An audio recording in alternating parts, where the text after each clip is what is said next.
마태복음 7장 22절에서 23절 말씀에 그날에 많은 사람이 나더러 이르되 주여 주여 우리가 주의 이름으로 선지자 노릇하며 주의 이름으로 선지자로서 섬겼고 주의 이름으로 귀신을 쫓아내는 것으로 섬겼고 주의 이름으로 많은 권능을 행하는 것으로 내가 열심히 섬겼다는 거예요. 그런데 그때 내가 그들에게 밝히 말하되 내가 너희를 도무지 알지 못하니 불법을 행하는 자들아 내게서 떠나라. 여러분, 나는 예수님의 이름으로 많은 권능을 행하는 것으로 열심히 섬겼는데 이 섬김에 오해가 있으니까 불법으로 인하여 나는 너를 도무지 알지 못한다, 내게서 떠나가라 라고 말씀해주고 있다라는 거예요. 내가 정말로 잘 섬기기 위해서는 어떻게 해야 하느냐? 첫 번째로 예수님 만나기 전에 내가 누구인지를 기억하라는 거예요. 본 말씀 3절에 제3시에 나가보니 장터에 놀고 서 있는 사람들이 또 있는지라. 또 본문 말씀 6절에 가보면 제11시에도 나가보니 서 있는 사람들이 또 있는지라. 이르되 너희는 어찌하여 종일토록 놀고 여기 서 있느냐? 예수님께서 계속해서 인력시장에 갔는데 항상 놀고 서 있는 사람들이 있었다라는 거예요. 서성거린 사람들이 있었다라는 거예요. 예수님께서 본문 말씀 1절부터 16절까지 이 말씀을 왜 이 비유로 말씀하셨는지 오늘 본문 말씀 바로 앞에 마태복음 19장 16절에 어떤 사람이 주께 와서 이르되 선생님이요 내가 무슨 선한 일을 하여야 영생을 얻을 수 있습니까? 라고 질문을 합니다. 21절에 예수께서 이르시되 네가 온전하고자 할진대 가서 내 소유를 팔아 가난한 자들에게 주라. 그리하면 하늘에서 보화가 내게 있으리라. 그리고 와서 나를 따르라 라고 이야기합니다. 그랬더니 부자가 재물이 심히 많음으로 근심해서 그냥 가버렸어요. 그리고 난 다음에 베드로가 27절 말씀에 이에 베드로가 대답하여 이르되 보소서 우리가 모든 것을 버리고 예수님을 따라 싸운데 그런즉 우리가 무엇을 얻습니까? 라는 질문을 합니다. 여기에서 예수님의 제자들은 오해를 하고 있는 것이 바로 무엇이냐? 예수님을 따르며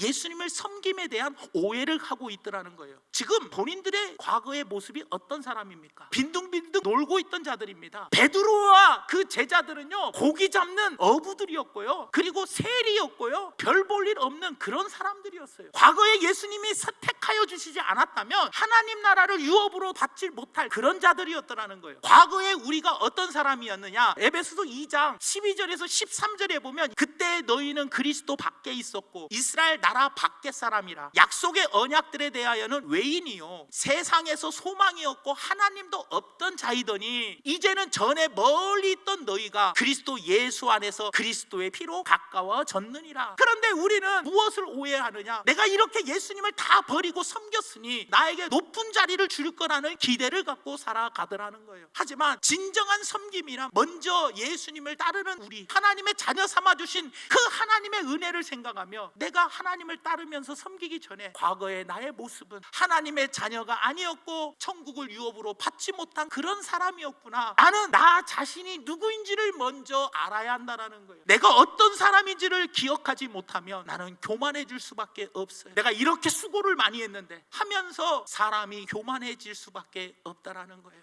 항상 먼저 생각해야 할 것이 기억하라. 예수 믿기 전에 나의 모습은 나를 불러주실 주인을 기다리면서 그 서성거리고 있는 사람 중에 하나였다라는 것. 그것을 기억하며 살면 원망과 불평이 아니고 우리는 감사와 찬양을 올려드릴 수밖에 없다라는 것을 기억하며 마지막 두 번째로는 내가 지금까지 한 일, 자기 수고를 기억하지 말아야 한다라는 거예요. 본문 말씀에 아침 9시부터 나온 사람, 오후 5시에 쓰임을 받은 사람이 있어요. 근데 예수님께서 계산을 딱 하는데 오후 5시에 와가지고 6시까지 1시간 일한 사람한테 한 데나리온을 주는 거예요. 오전 9시부터 나온 사람은 오후 5시에 나와서 1시간 일한 사람에게 한 데나리온을 줬으니 나에게도 더 많이 주겠구나 라는 기대가 있었어요. 그런데 예수님은 똑같이 한 데나리온을 주더라는 거예요. 여러분, 오전 9시에 나온 사람이 본문 말씀 11절에서 12절에 받은 후 집주인을 원망하여 이르되 나중 온 이 사람들은 1시간밖에 일하지 아니하였거늘 그들을 종일 수고하며 더위를 견딘 우리와 똑같이 줍니까? 원망을 하더라는 거예요. 예수님의 관심은 사람에게 관심 있는 거예요. 물질에 관심 있는 게 아닙니다. 여러분, 오전 9시부터 오후 5시까지 일이 끝나는 그 마지막까지도 예수님은 장터에 가셔서 사람을 채용을 하셨다라는 거예요. 먼저 일한 사람, 일찍 택함 받아서 먼저 일한 사람이나 나중에 택함 받은 사람이나 천국은 똑같이 동일하게 주어진다. 섬김에 대해서 오해하면 먼저 된 자가 나중 나중될 수밖에 없고 나중된 자가 먼저 된다라고 말씀해주고 있다라는 거예요. 사랑하는 성도 여러분, 일찍 포도원에 들어간 제자들은요, 진정한 섬김에 대해서 오해를 하면 먼저 된 자가 나중될 수밖에 없더라는 겁니다. 그렇기 때문에 사랑하는 여러분들, 우리는 주님을 섬기는 데 있어서 내가 지금까지 수고한 거 그거를 다 기억하고, 주님 내가 이런 수고했고 열심히 이런 봉사도 했으니 내게 이렇게 많은 것을 주셔야 합니다 라는 섬김의 오해를 갖지 말고, 내가 먼저 택함 받은 것도 하나님의 은혜입니다. 하나님께서 나에게 약속하신 천국을 오후 5시에 택함 받은 사람과 동일하게 우리에게 주신다라는 것, 이것을 기억해 주시기를 예수님의 이름으로 부탁을 드립니다.